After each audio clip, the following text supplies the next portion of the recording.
जी महाराज। मेरी दी हुई डेडलाइन खत्म हो रही है। अगर अगले 2 मिनट में तुमने उसका मख्त बोलाराम का अता पता नहीं बताया तो मैं तुम्हारा प्रमोशन रोक दूंगा और नर्क के उस कोने में भेज दूंगा जहां वाईफाई तो क्या मोबाइल का एक सिग्नल तक नहीं मिलता। नहीं महाराज, ऐसा मत कीजिए। अरे बिना वाईफाई का तो मेरा अस्तित्व ही समाप्त हो जाएगा महाराज। महाराज, मैंने यमलोक के डेटाबेस 3 बार रिफ्रेश कर लिए, ब्राउजर हिस्ट्री चेक कर ली, यहाँ तक कि महाराज मैंने यमलोक के स्पैम फोल्डर को भी चेक कर लिया। लेकिन महाराज, भोलाराम का जीव तो जैसे किसी ने control plus shift plus delete मार दिया हो महाराज। क्या? हाँ। अरे सिर्फ डिलीट मारा होता तो चल जाता, लेकिन एक बार में 3 बटन दबाने की क्या जरूरत थी? कोई जीव ऐसे कैसे गायब हो सकता है? क्या यमदूत उसे लेकर नहीं आया? अंडू मार के रीचेक करो। जी महाराज। अरे महाराज, महाराज, यमदूत तो 5 दिन पहले ही उसे लेने गया था, कल ही वापस आया है, मुंह लटकाए फटी हुई वर्दी में। ऐसा लग रहा है महाराज कि जैसे किसी सेल में से कपड़े खरीद कर आ रहा हो। हद हो गई। अब भूलोक के लोगों ने यमराज को भी चूना लगाना शुरू कर दिया। हाँ। चित्रगुप्त, जी महाराज। रिकॉर्ड देखो। हाँ। वो भोलाराम आखिर था कौन? कोई अंतरराष्ट्रीय जासूस था? हाँ?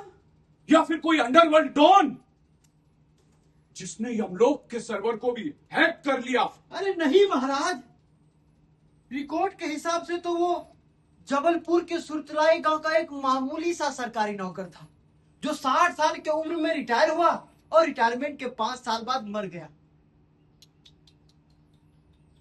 घर में इतनी गरीबी थी महाराज कि शरीर में हड्डियों के अलावा कुछ बचा नहीं था। तो क्या वो हड्डियों का ढांचा इतनी तेज भागा कि उसे मेरा यमदूत पकड़ नहीं पाया? अरे यही तो रहस्य है महाराज। वो दूत मुझे बता रहा था कि उसने जैसे ही भोलाराम के जीप को पकड़ा, भोलाराम ने पूछा, भाई साहब, क्या मेरी पेंशन की फाइल पर दस्तखत हो गए?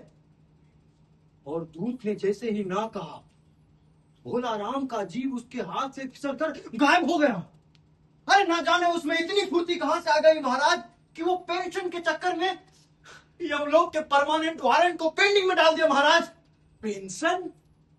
अरे ये भूलोक वाले भी बड़े अजीब हैं।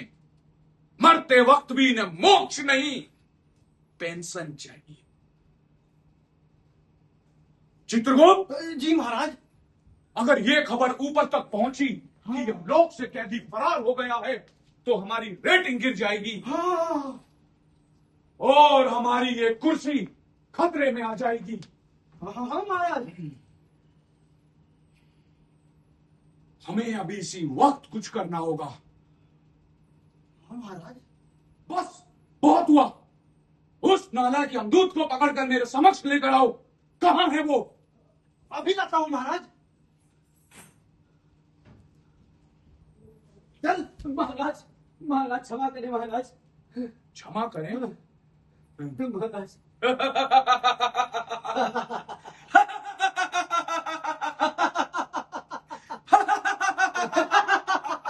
चुप कर नालायक। महाराज। तू तो मेरा कल तक सबसे तेज एजेंट था। महाराज। फिर वो भोलाराम का जीव तेरे हाथों से कैसे निकल गया? महाराज। महाराज।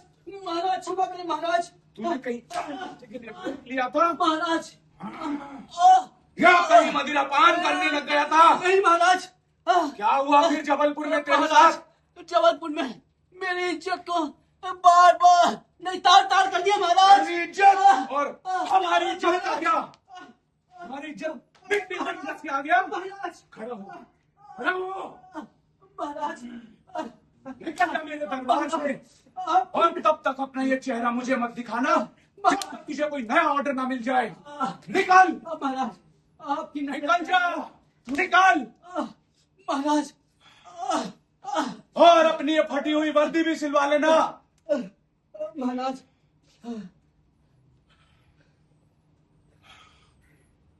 चित्रगुप्त, जी महाराज। पता लगाओ क्या हुआ जबलपुर में इस नालायक के साथ। हाँ महाराज। अनर्थ, घोर अनर्थ। ये तो गजब हो गया महाराज। क्या हुआ?